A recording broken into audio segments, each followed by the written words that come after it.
بسم الله الرحمن الرحيم الحمد لله رب العالمين والصلاة والسلام على سيد المرسلين نبينا محمد وعلى آله وصحابته أجمعين وبعد. One of the most complex issues for brothers and sisters in the world is being in contact with the ulama, qualified teachers that would be able to take them through the progression of ilm. The problem is that most of the ulama, they're not near those who are seeking ilm, who want to gain ilm. So brothers and sisters will tend to rely on books, recordings, videos, and so on different platforms. What I'm going to share with you today is a curriculum that I've been using for years. And from my point of view, it's been the most effective. It's a combination of fiqh, usul al-fiqh, and usul al-hadith. This does not diminish other sciences or take them out of the equation. These are the things that I have helped brothers and sisters with in different communities of English-speaking nations and beyond. And they have actually been successful in gaining knowledge. They've moved forward. Walillahi alhamd. And that's the important thing, right? When we're seeking knowledge, I don't want to spend 10 years and feel like I did not progress from point A to point B. So what is important about a curriculum is that you finish a text and you come out the other side saying, I understand and I know this and this and this and this and this. And if you can number those masail, that's even better. If you can't, that's all right. So there's no point of sitting there for 20 years just going through book after book after book after book while you yourself have not retained any of the information. Okay, that's not beneficial. If I can get 5 years of studying with true retention of knowledge, that's better than 20 years without any retention at all. Of course, this curriculum is based heavily on Shafi'i fiqh because this is a Shafi'i fiqh channel and I am a Shafi'i. Tamam. So let's start with level 1. Level 1. Normally I teach, it's not all of these books, don't worry. It's 3 books. Al-Mukhtasar As-Sagher in Shafi'i fiqh. Al-Bayqunyyah in the science of hadith. And Al-Waraqaat.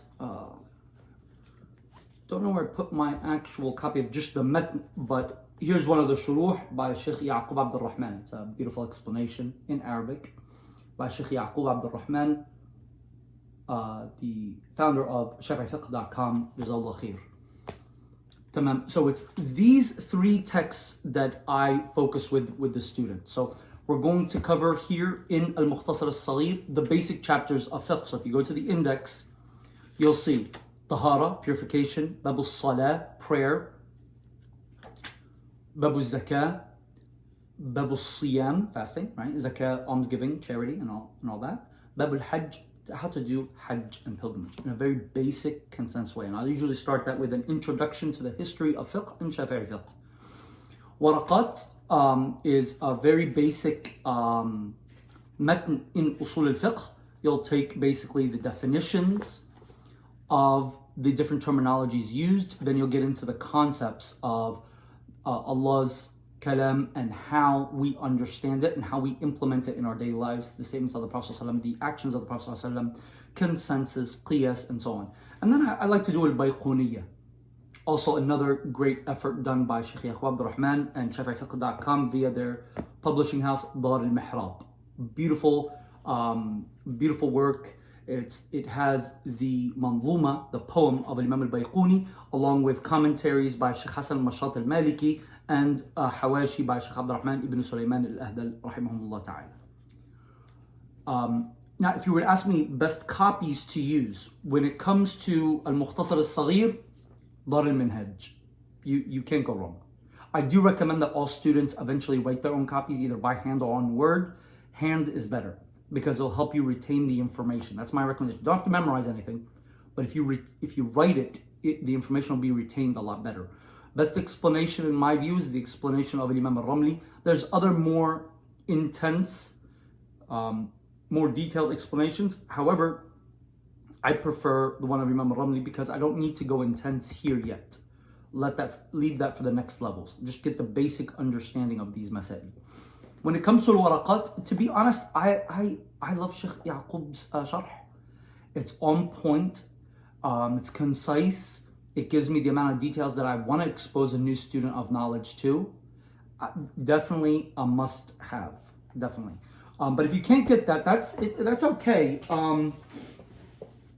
I've seen this online a lot. Most bookstores online, they have this. And this has a combination of shuruh and waraqat.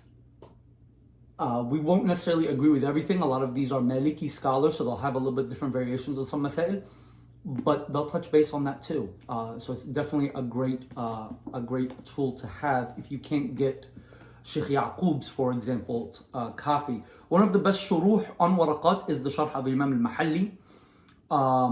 The best hawashi is Imam Sheikh Ahmed Al-Jawi's Hashia. This is another good thing, but this might be too advanced for a beginner. So I wouldn't recommend something this big. Now, Sheikh Mahmoud Adam, when during Maktabat al-Imam al-Shafi'i, he translated Al-Waraqaat, and it has a lot of notes in it. It's in English. It's good, but I do prefer that the student of knowledge gets familiar with the terminology, even though the terminology might be in Arabic.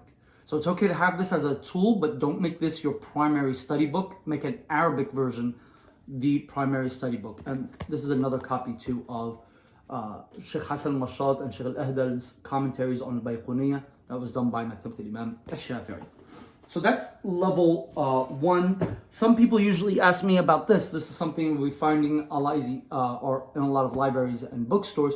And this is Ali al-Halabi's commentary on Al-Bayqunyyah. Commentary is very basic and simple, regardless of Ali al-Halabi and him being the group that he's from and all of that. The commentaries are very basic. It's more like examples to the terms that are being mentioned. So you can definitely utilize this as well if needed. Last but not least, some people like to memorize, and they can't memorize the nathr, the basic written form of things. They want a poem. There's poems to all of these texts, except for Al-Mukhtasar As-Sagher. If you want to go that route, feel free, and you can memorize Al-Bayqunyyah, that's fine. But I prefer just writing these texts down at this stage. There are going to be bigger texts to come. I would suggest that you focus your memorization there rather than here. Focus on retention. Now let's move on to level 2. Level 2, when it comes to fiqh, I teach Al-Mudaddimah Al-Hadrumyyah. Now, you'll notice this is not Al-Mudaddimah Al-Hadrumyyah. This is a lot bigger than just Al-Mudaddimah Al-Hadrumyyah. Al-Mudaddimah Al-Hadrumyyah is like maybe 3 times the size of Al-Mukhtasar As-Sagher. It's the same masail with an expansion, or the same chapters, but with more expansion and more details. Okay?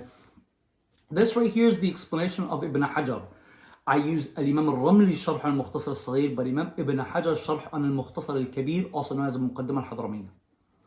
Ibn Hajar and Al-Ramli are the 2 scholars of i'timad that we go to normally to find exactly what the Shafi'iyah say about a mas'ala.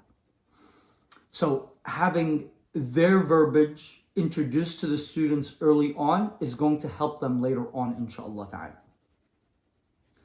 This is the sharh of Ibn Hajar, Ibn Hajar Al-Haytami, as I mentioned. You can utilize this. I definitely expose the students to what's in the sharh. And I usually follow a numbering system here, where we'll take sections and we'll actually number the masail. Tamam. And I advise students to take a lot of notes, and if they can rewrite the original text, Al-Muqaddimah Al-Hadrumyyah, not the explanation, that's fine. Now, if the student does not want to get this or doesn't find it, because sometimes it is hard to find, they have other options. Let me see. Bismillah.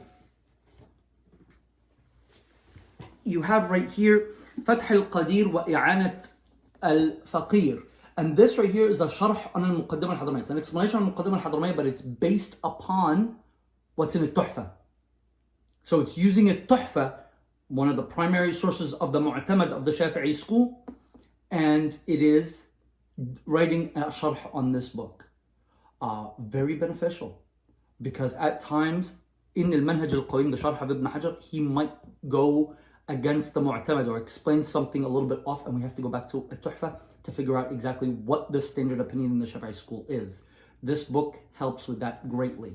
So you can always rely on that if you want to. If you can't find any of those, you can always go to Bushra al-Karim, and this is a huge explanation of one of the later day scholars on Al-Mudaddimah Al-Hadrumyyah. So he's pulling from Ibn Hajar, he's pulling from Ar-Ramli, he's pulling from Nahawish, he's pulling from everywhere. This is actually a summarization of this author's bigger work on the same book. It's in manuscript form still. I believe it's in Al-Ahqaf in Yemen, but I'm not certain exactly. I can't remember exactly where it's located, the larger work manuscript. It's called Mawahib, if I'm not mistaken. This is a great book, but there's an issue, and that is it's too detailed for a level 2 student. So you'll benefit from some things, but if you get overwhelmed with the details, like, stay away from it then. Get Ibn Hajar's explanation. Keep it basic and simple. Because our goal is not to take over the sharh and understand the explanation as a whole, but rather to understand the original text and the masail connected to it immediately. I don't want to expand beyond that in level 2. Trust me, the expansions will come. It's just not the time for it. So this might be a little bit heavy for some students, but if a student is advanced enough, if he's a strong reader, he studies a lot, this is definitely a very beneficial copy. Another work on this, let me move this out of the way, is the Hashiyah of Imam Al-Jarhazi. It's a great Hashiyah, but I love this print not for the Hashiyah, for the size. And I'll show you my original copy of Al-Iqna by Al-Khatib Al-Shirbini in a moment. I love books that are one volume and big ones, because I have plenty of places to write notes. The Hashiyah is decent, but the Hashiyah is not a whole lot. It's very few commentaries here and there. So if you find this copy, you can definitely benefit from it because you'll have plenty of space for notes. And you'll definitely benefit from the Hashiyah, from the commentary. You will definitely benefit, without a doubt. But buying this version for the size, mashallah, is definitely recommended. Next is Usul al-Fiqh. I tend to go over Al-Luma by Al-Imam Al-Shirazi. Al-Imam Abu Ishaq Al-Shirazi is the author of At-Tanbih and Al-Muhaddab. So if you look behind me right here, you'll see At-Tanbih. This is a Tanbih, or it's a copy of At-Tanbih. I have a couple. There's a newer edition done by a scholar from Dagestan. It's supposed to be really, really nice, but I did not see it as of yet. Another book by Imam Al-Shirazi is Al-Muhaddab. You might be familiar with this book because in Imam al-Nawawi's big work known as Al-Majmu', he's explaining this text. Al-Muhaddab fi al-Fiqh al-Shafi'i by Imam Abu Ishaq al-Shirazi. The Prophet ﷺ said, whoever sees me in a dream, then they see me, for the shaitan cannot take my image. Imam al-Shirazi saw the Prophet ﷺ in a dream, and the Prophet ﷺ told him in the dream, come here, Shaykh. He woke up and he told everyone, they're calling me Shaykh. So when you see the Shafi'i say, Qala Shaykh, usually they're referring to Abu Ishaq al-Shirazi. A good explanation on this, there's not many, but one that I would recommend, let me see, where did I, here we go, is Bughyat al-Mushtaq, okay, by Al-Imam Al-Fadani. It's good enough. The book is really simple. It's more of, here's a mas'ala, here are the opinions, here's the correct opinion in my view, and then he moves on. So it's not that deep, but it gives you exposure. And exposure is so important for the student of knowledge to have, because if he does not have exposure, he's not going to have enough details within his head that connect all these issues together. So you need exposure. When it comes to the science of hadith, I usually go over Nuzhatu Nadhar by Al-Hafidh ibn Hajar. This is for level 2. And my preferred hashiyah or work on this is Hashiyat ibn Abi Sharif on Nuzhat al-Nadhar fi Tawdihi Nughbat al-Fikr. Very important text, the original matn and the commentary is very important as well. I definitely recommend this, or you can just get the Sharh of Ibn Hajar on his original text, and that's it. Now, the only difference in the science of hadith that you will see is additional terms, additional definitions between level 1 and level 2. The next thing is that in level 1, we take a couple of hadith and do takhrij together. So I'm going to teach you the basics of takhrij, and that's normally what I do. In level 2, we'll probably make that 3 to 4 hadith, and you'll start getting exposed to ilal. You'll get exposed to the science of ilal al-hadith, hidden defects. That's usually how we do in level 2 of the science of hadith. Also in level 1, I will give you the historicity of hadith along with an introduction in the science of takhrij and an exploration of some of the texts involved there. For level 3, I do Matn Abi Shuja' with the explanation of Al-Khatib Al-Shirbini. Remember, Al-Khatib is one of the peers of Ibn Hajar and Al-Ramli. Al-Iqna is so important for many reasons. The most important one in my view is that Al-Iqna is done after Al-Khatib does his explanation on Minhaj al-Talibin, Mughni al-Muhtaj. What he does here is that he's summarizing his efforts there. So in reality, if I want to know the final opinion or understanding of Al-Khatib al-Shirbini, I come to this book because it came after. I don't go to Al-Mughni, I go to Al-Iqna. And that's something a lot of students of knowledge get confused because they assume that, well, because he has a book explaining Minhaj, it must be there. No, it's here that you want to go for his final opinions. As a matter of fact, he's here more detailed on a lot of masail than he is there. And that's because he's explaining a different text that might have presented the information in a different way. But you can take full pages from Al-Iqna, compare it to what he wrote in Al-Mughni, and it's identical. So why do I take students to this for level 3? Several reasons. One, he wrote this for the person to become a faqih, a person that has knowledge of Islamic law.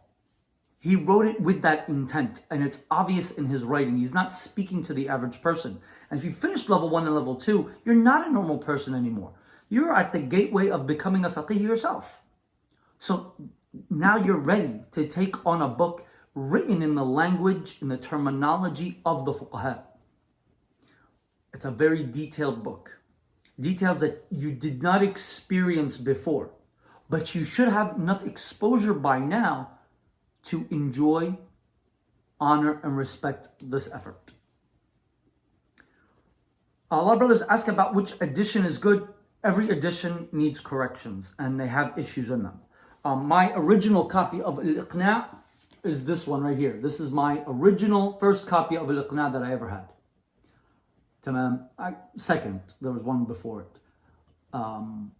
As you can see, it's all in one volume, as opposed to this one is one of 3 volumes. Let me show you. So it's a set of 3 volumes.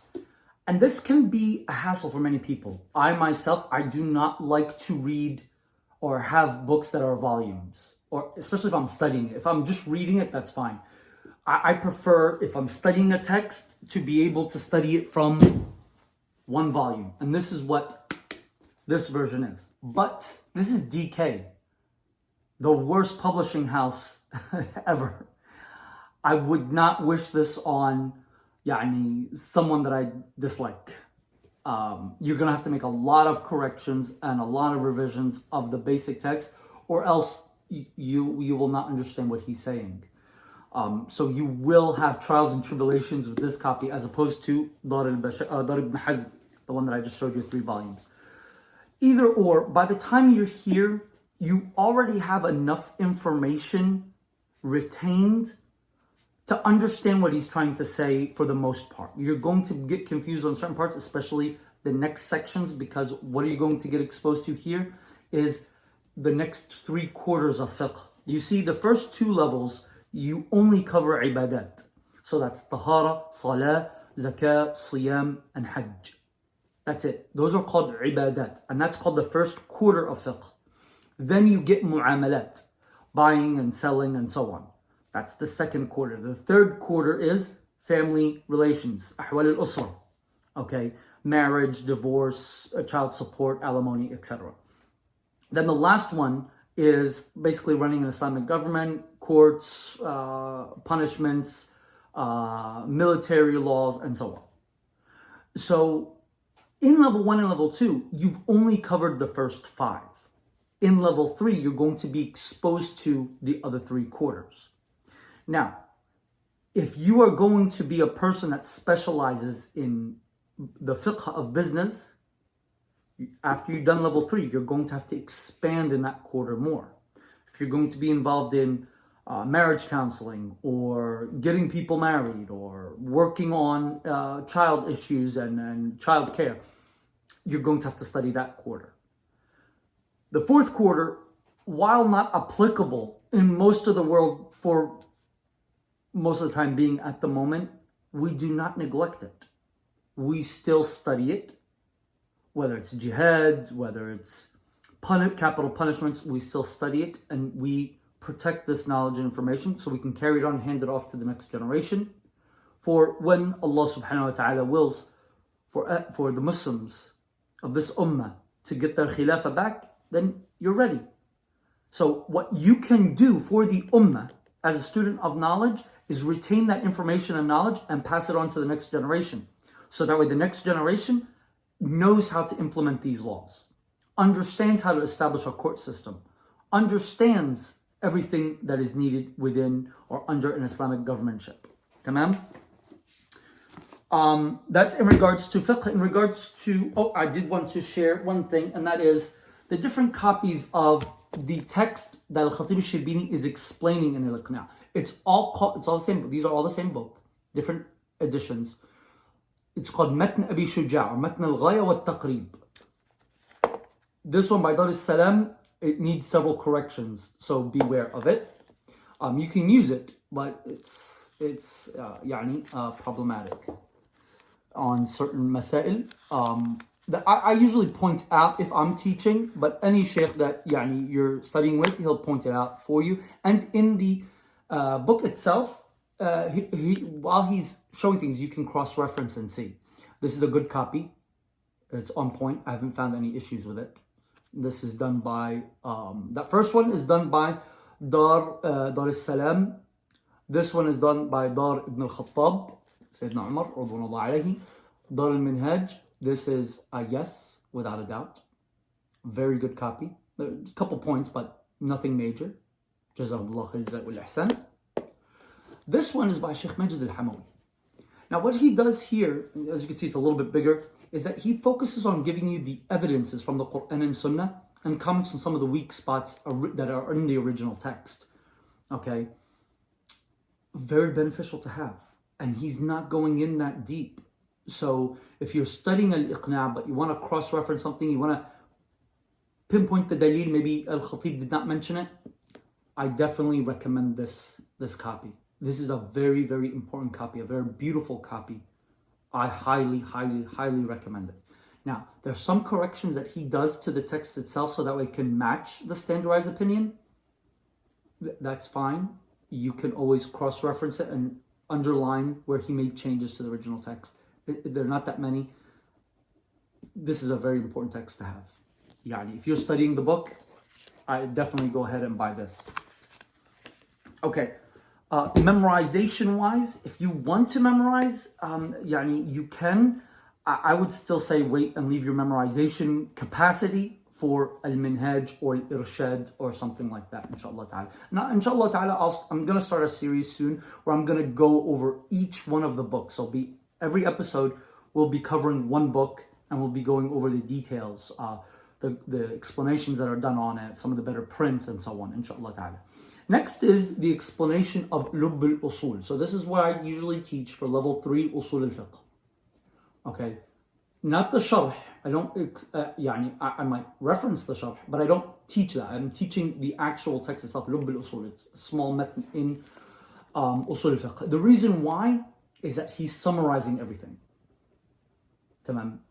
And he takes a lot from Al-Birmawi. Al-Birmawi is the student of Zarkashi. Zarkashi wrote Al-Bahr, right, in Usul al-Fiqh.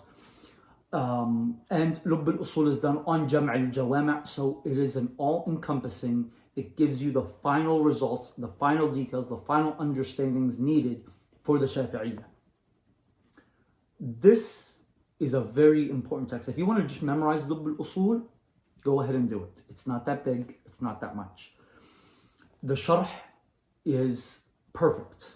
You can read this and not find any hardship whatsoever. So the Shaykh, Jazallah Khair, like he did with Minhaj al-Talibin, he took Minhaj al-Talibin, he summarized it in Manhaj al-Tullab, then he explained it in Fath al-Wahhab.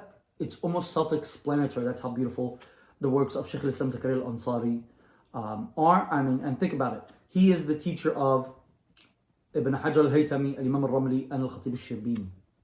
So, legendary, boring, legendary scholars. MashaAllah, MashaAllah. Beautiful text. Highly recommended.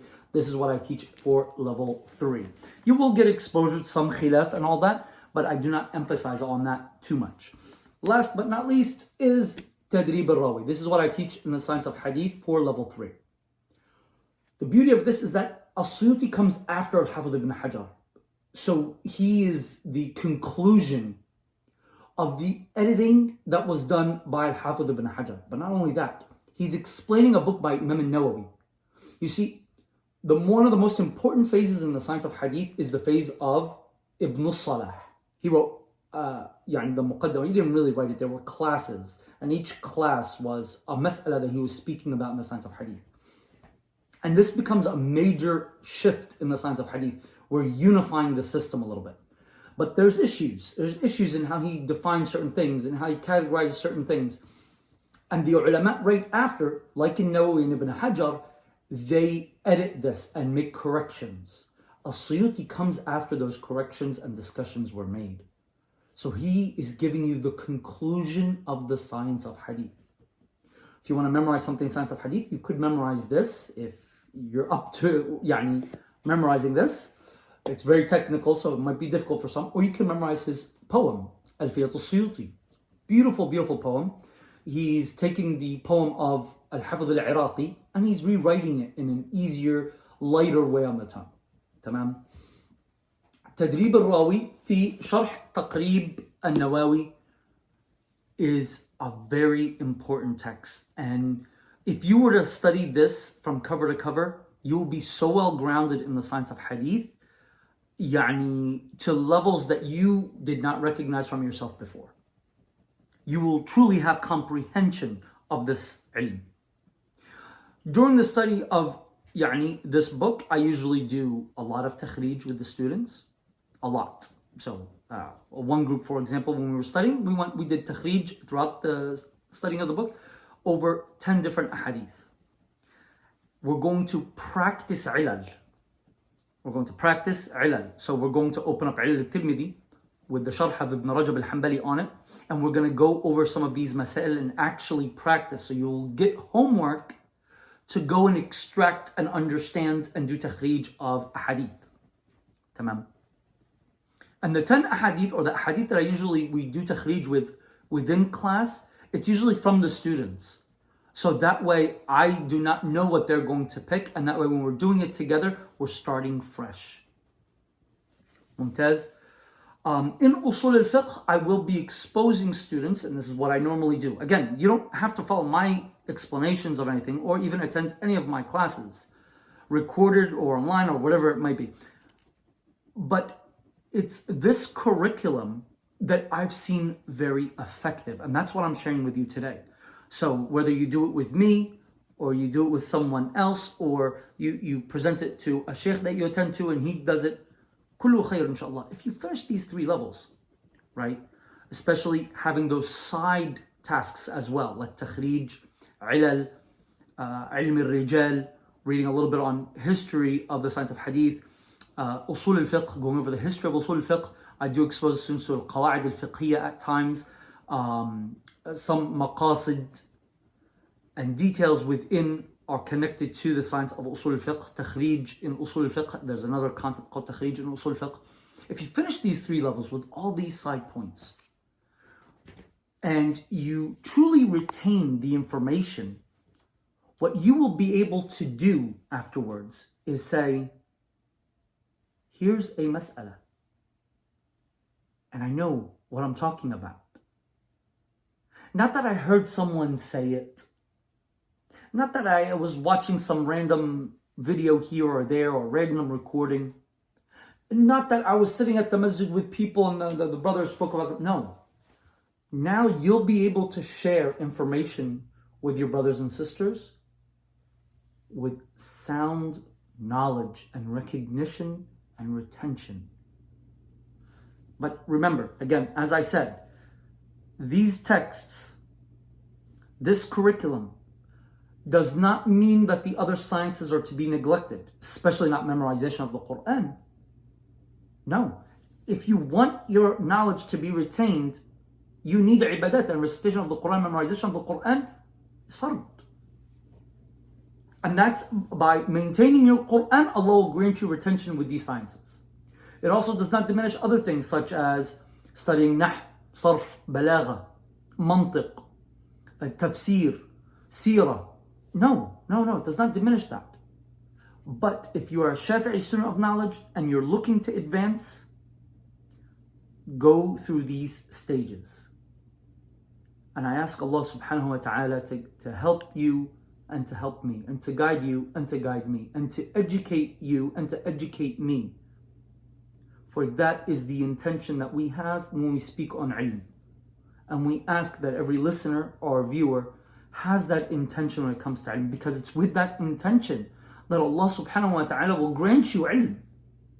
And without the proper intention, without the proper connection with Allah subhanahu wa ta'ala, you won't retain anything. And it's so sad when I see brothers 10, 20, 15 or whatever years sitting with mashayikh, listening to ilm or being involved in the ilm sphere. But then when you ask them a mas'ala, it could be something very basic and easy. It goes right over their heads. And they start to realize, and I could see that look in their eye, and I feel bad. I know my brother wants to advance. I know my sister wants to have a strong understanding of the deen, but did not have that structure. Go through this curriculum, and you will see amazing results. بإذن الله تعالى. أقول قولي هذا وأستغفر الله تعالى لي ولكم فاستغفروه إنه هو الغفور الرحيم. والسلام عليكم ورحمة الله وبركاته.